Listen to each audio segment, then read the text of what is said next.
Hi and a warm welcome back to the garden on this beautifully sunny spring day. In this video I'm going to be showing you how to plant Liatris Corms in a container.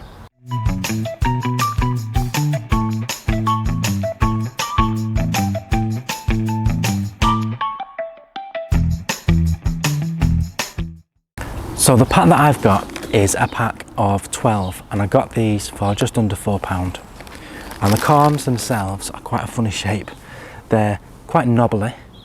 They have some roots starting to grow from the very back, and on the top they have some shoots starting to emerge. And they're really they do make you laugh because they look a bit like old man's knuckles. So they're like a brown kind of colour, and as I say, very, very knobbly.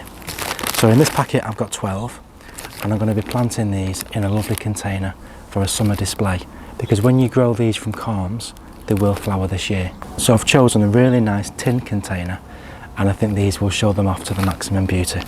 So let's get planting. So this is the tin container that I'm going to be using. It's quite a nice size and it is quite deep. Now for the soil that I'm going to be putting in here, it's a combination of multi-purpose compost with added grit.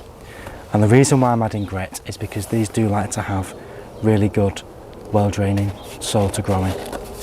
So with my compost, I'm just going to add some lovely grit to it,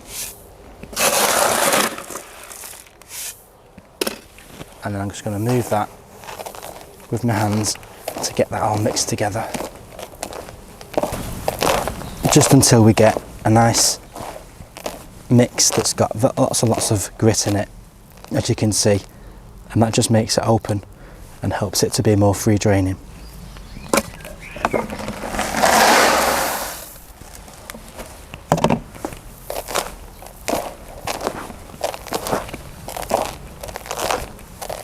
That's lovely stuff.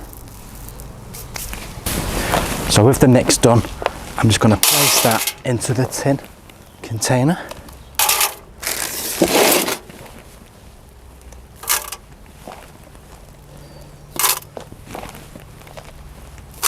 So I'm part of filling the container.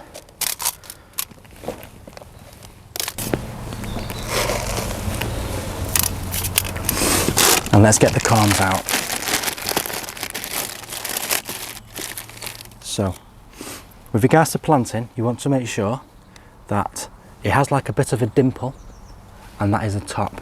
So where that little bit of like concave shape on the actual corm itself, that's going to be the top. And the bit underneath, I can just see the roots starting to emerge from these. That's going to be the bottom.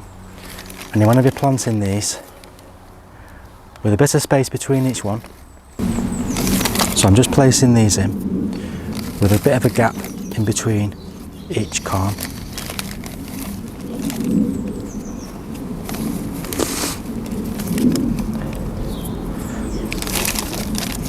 And like I've said, you can see there's almost like a 4 knobbly ends on this particular one, and you can start to see the green shoots starting to emerge from the centre there.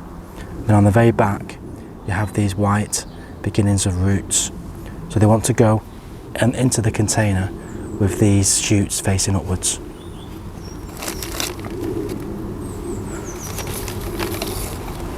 And as you're doing this, you want to be making sure that as you touch each one, just give it a bit of a squeeze. Any squidgy ones, just disregard, because they're probably going to be rotting. You don't want to be planting them.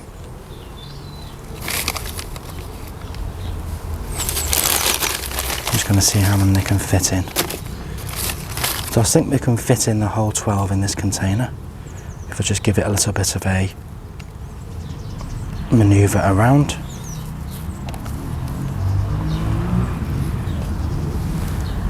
So that's all of those planted, and just make sure you give them a bit of a press down so that they're nicely in contact with the compost beneath.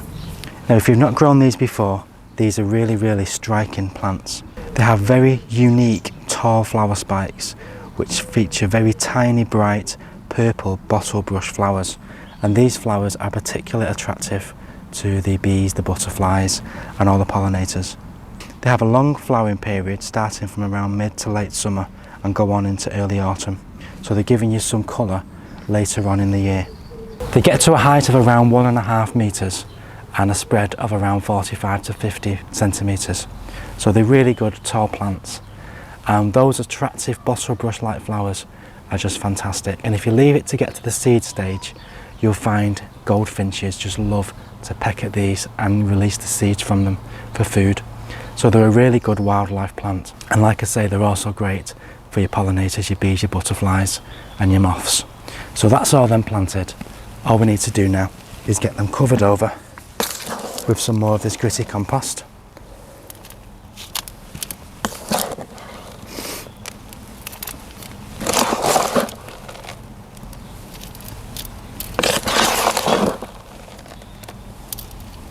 So these have been planted to a depth of around 8 to 10 centimetres.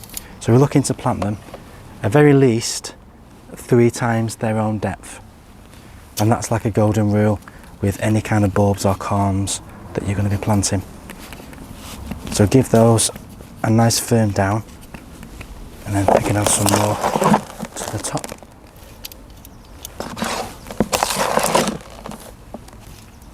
Now I'm really excited about these because if you remember, we did sow some seeds in January.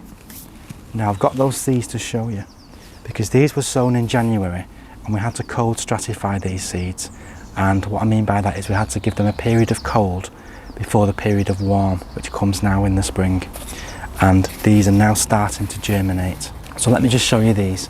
These were sown in January, and if you remember, we did a video on seeds that needed to be cold stratified, and these are now just starting to germinate.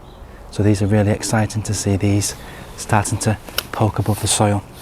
With regards to these will not flower this year. These will be flowering a number of years later.